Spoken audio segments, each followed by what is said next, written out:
Hello students, अनंत ज्ञान भाई सज्जन में आप सभी का हार्दिक स्वागत है। यदि आप इस चैनल पर नए हैं तो please like share and subscribe जरूर कर लीजिए।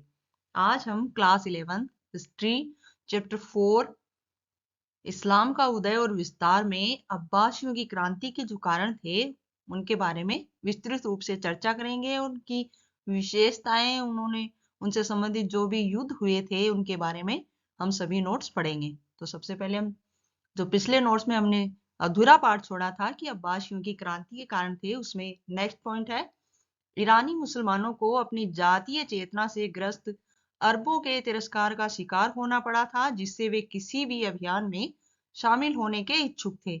उम्मयद शासन राजतंत्र पर आधारित शासन था। अब्बासियों की विशेषताएं। अब इन लोगों की विशेषताएं क्या थी? अब्बासी शासन के अंतर्गत अरबों के प्रभाव में गिरावट आई। इसके विपरीत ईरानी संस्कृति का महत्व बढ़ गया, क्योंकि जो अब्बासी लोग थे वे ईरान से संबंधित थे, इसलिए उन्होंने ईरानी संस्कृति को बढ़ावा दिया। अब्बासियों ने अपनी राजधानी बगदाद में स्थापित की और प्रशासन में इराक और खुरासन की अधिक भागीदारी सुनिश्चित करने के लिए सेना तथा नौकरशाही का गैर कबीलाई आधार पर पुनर्गठन किया गया। अब्बासी शासकों ने खिलाफत की धार्मिक स्थिति तथा कार्यों को और मजबूत बनाया और इस्लामी संस्थाओं और विद्वानों को संरक्षण प्रदान किया। अब्बासियों ने भी उम्मयदों की तरह राजतंत्र को ही जारी रखा कि जिस प्रकार उम्मयद शासन राजतंत्र को प्राथमिकता देता था, उसी तरह अब्बासियों ने भी राजतंत्र को ही प्राथमिकता दी। अब अब्बासी राज्य का अंत किस प्रकार हुआ? 9वीं शताब्दी में अब्बासी साम्राज्य का पतन देखा गया। इसका फायदा उठाते हुए कई सल्तनतें उभरी। मध्ययुगीन काल में इस्लामी दुनिया की आर्थिक स्थिति बहुत समृद्ध थी। अब अब्बासियों में जो धर्म युद्ध हुए वो कौन से थे? ईसाई जगत और इस्लामी जगत के बीच शत्रुता बढ़ने लगी, जिसका कारण आर्थिक संगठनों में परिवर्तन था। 1095 ईस्वी में पुण्य भूमि को मुक्त कराने के लिए ईश्वर के नाम पर जो युद्ध लड़े गए उन्हें धर्म युद्ध कहा गया। ये युद्ध 1095 ईस्वी से 1291 ईस्वी के बीच लड़े गए। धर्म युद्ध कब लड़े गए? 1095 ईस्वी से 1291 ईस्वी के बीच। 3 धर्म युद्ध हैं जो प्रमुख हैं। पवित्र भूमि में मुक्त कराने के लिए 3 धर्मों का उल्लेख है। पहला है ईसाई और इस्लाम के बीच हुआ, जो कि जेरूसलम में हुआ। ये कब हुआ? पहला धर्म युद्ध हुआ 1098 ईस्वी से लेकर 1099। दूसरा था 1145 से 1149 के बीच। तीसरा धर्म युद्ध था 1189 ईस्वी से।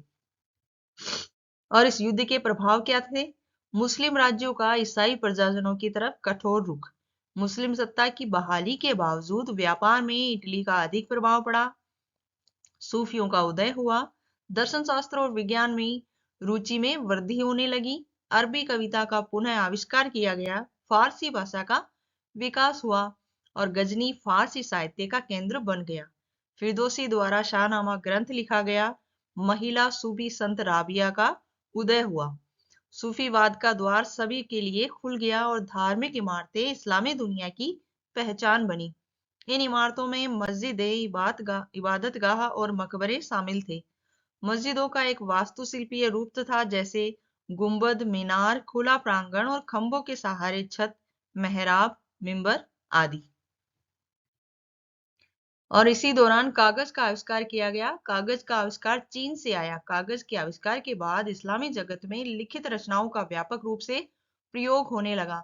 समूचे मानव इतिहास से संबंधित 2 प्रमुख ग्रंथ अनसब अल अशरफ अर्थात सामंतों की वंशावलियां और बालाधुरी द्वारा और लिखित तारिक अल रसूल वल मुल्क अर्थात पैगंबरों और राजाओं का इतिहास ताबरी द्वारा लिखा गया।